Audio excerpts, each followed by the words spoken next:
যেতে বিষয়টা এরকম স্যার বিষয়টা ওইটা কিন্তু এই আশেপাশে ধরেন একটা ব্যবস্থা করবো স্যার ঠিক আছে আপনার কথা কিন্তু এখন সব কাস্টমার এখানে রিক্সাতে এসে না রাখেন আপনার কাস্টমার ওখানে যখন থাকবেন সবাই যাবে আমরা ক্যাম্পিং করে দিব আমরা করে দিব আপনি শেষ করেন একই কথা আপনার কথা বলছি আমাদের কিছু আপাতত সময় দিতে হবে স্যার সময়টা কয়দিন বলেন আপনি বলেন কথা করেন সবার সামনে বলেন কয়দিন আপনি বলেন আমাদের 2 বছর সময় দেন সময় দেন আপনি বসেন সময় দিলে না হয় না হবে না স্যার বলবেন যে আমাদের দ্বিতীয় অপশন আপনারা এই জায়গাটায় দেন ওকে তারপরে যদি ওইটা না হয় আর একটা ব্যবস্থা করার জন্য আসছি বাট আগে বলতে হবে আমরা এখানে করবো না সেটা আপনারা সম্মতি দিয়েছেন অর্ধেক কাজ কিন্তু এখানে ফাইনাল বাকি অর্ধেক আমরা সলিউশন দিয়ে দিব ধন্যবাদ আসসালামু আলাইকুম আমরা আমাদেরকে যদি এখান থেকে উঠাই দেন তাহলে আমাদের সন্তানদের ভবিষ্যৎ নষ্ট হয়ে যাবে হয়তো অন্য কোথাও দিবেন ওখানে আমাদের বেচা বিক্রি হবে না তখন আমরা কি করবো দেখা যাবে কি এখান থেকে চুরি চিন্তায় রাহাজানি বেড়ে যাবে হয়তো আমরা করবো না কিন্তু অন্যরা করবে ঠিকই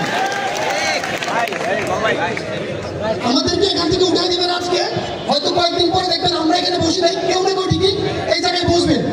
অতএব আমাদেরকে এখানে নিয়ম নীতি করে এখানেই রাখেন আসসালামু আলাইকুম আসসালামু আলাইকুম বলছিলাম আমরা হবে সবাই করি না হলে তো আসতাম না বাড়িওয়ালাদের কথা বললেন তারা সারাদিনে কয়বার নিচে নামে ভাই এক বাজার করতে আর মার্কেটে বাচ্চাদের দিতে হোপ স্কুল বলেন ইন্টারন্যাশনাল স্কুল বলেন এটা কিভাবে জনপ্রিয়তা হয়েছে আমাদের 10 জন দোকানদারের মাধ্যমে আজকে নেটে সার্চ দেন হোপ ইন্টারন্যাশনাল মার্কেট কেন হয়েছে আমাদের দোকানদারির জন্য হয়েছে নেটে সার্চ দিলে কিভাবে হোপ চিনছেন আপনি এই পর্যন্ত আমাদের দ্বার প্রান্তে কিভাবে আসছেন হোপ আজকে জনপ্রিয় একটা ইন্টারন্যাশনাল মার্কেটের মতো জনপ্রিয়তা হয়েছে যার কারণে আপনারা দৌড়ায় আমাদের কাছে চলে আসছেন যদি চিপায় চাপায় অনেক দোকান আছে আপনারা কিন্তু সেখানে দৃষ্টি বেশি করে আকর্ষণ করতে পারেন নাই কারণ সেটা জনপ্রিয়তা না আমি মনে করি এই হোপ অন্য জায়গায় তৈরি করতে গেলে অনেক সময় প্রয়োজন অনেক টাইম লাগবে ভাই আমার কাছে সবার পক্ষ থেকে আমরা একটা আকর্ষণ হোপে আমরা যারা আছি আপনি তাদেরকেই রাখেন দোকান পরিসরে কমিয়ে দেন ছোট করে দেন মেন রাস্তার দোকান উঠায় দেন যেখানে মানুষের চলাচলে কষ্ট হয় সেগুলো উঠায় দেন কিন্তু হোপ থেকে আমাদেরকে কোথাও সরাই দিয়েন না যেখানেই যান যে দীর্ঘ লং টাইম আমাদের মার্কেট প্রতিষ্ঠিত হবে ওই সময় পর্যন্ত আমরা বাঁচবো না এক ভাই বলে গেছে ঋণ আছে সত্য কথা এই ঋণগুলো সেখানে জমায় রাখতে অনেক সময় প্রয়োজন বাড়িওয়ালাদের বাড়ার 4 তলায় 5 তলায় বসে থাকে ফ্যান চালা রাখে বাড়ির বাইরে অসংখ্য টপ আছে ভাই আপু এটা আবেগের জায়গা না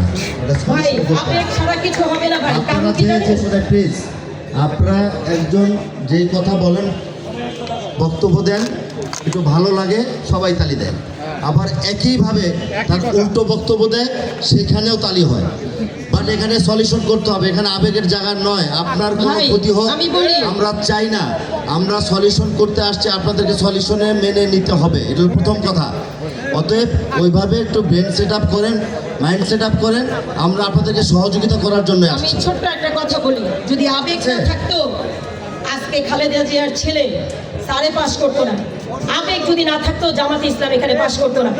ভালোবাসা আবেগ আছে দেখে আপনারা আজকে বসে কথা বলতে পারছেন আমি বলছি আপনি এখানে ওই পলিটিক্যাল বক্তব্য নিয়ে আসবেন না না আপনি আবেগ বললেন দেখে আমি ভালোবাসা দেখাই না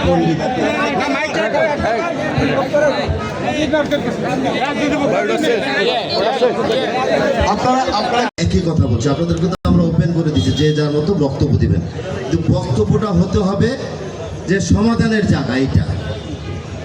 এই যে আমরা এইটা হলে আমাদের সমাধান কিন্তু আপনারা ঘুরে ঘুরে কিন্তু ওই ফুটপাতে যাচ্ছেন কিন্তু আমি আমার বারবার বলছি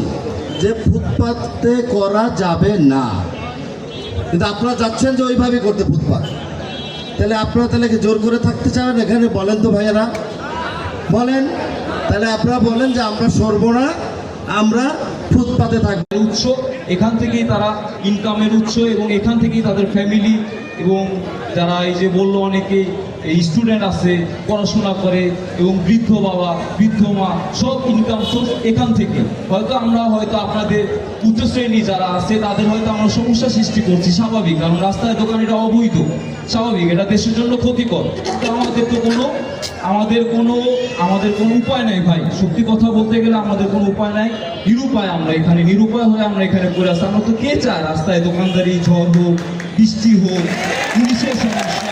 এগুলো আসলে খুব কষ্টকর ভাই, বিশ্বাস করেন, অনেক কষ্টকর। এটা সরকারের কাছে আমার অনুরোধ, হয়তো আপনারা এখান থেকে উঠায় দিবেন, রাস্তায় করতে দিবেন না, তবে এমন জায়গায় দেন যেখানে ফ্যামিলিগুলো চলতে পারে,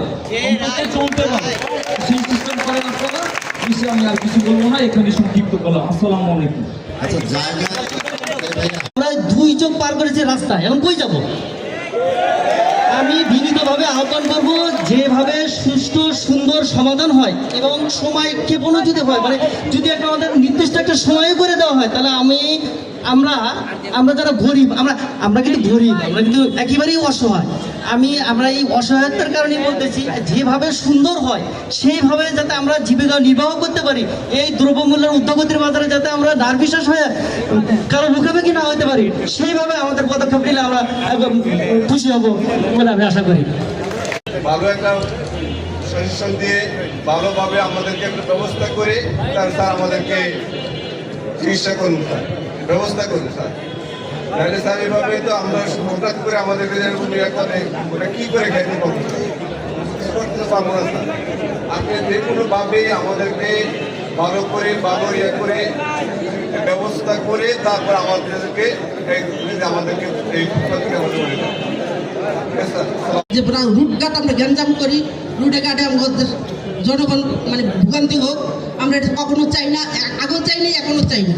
আমরা অনেক বছর ধরে এখানে দোকান করতেছি। আর কি বলবো, আমি অনেকজন অসুস্থ রুগী, আমি একজন শ্বাসকষ্ট রুগী, আমি কথা বলতে পারি না, এবং আমার উঠে দাঁড়াইলে আমার হাত পা থতরে কাঁপে। আমার প্রতি সপ্তাহে আমার 500 টাকা করে ওষুধ লাগে। আমার মা একজন ঘরে বিদ্যুৎ অবস্থা বসে রয়েছে, আমার মারেও আমি চালাইতে হয়, আমার বাপ নাই, আমার ভাই নাই, আমার স্বামী নাই,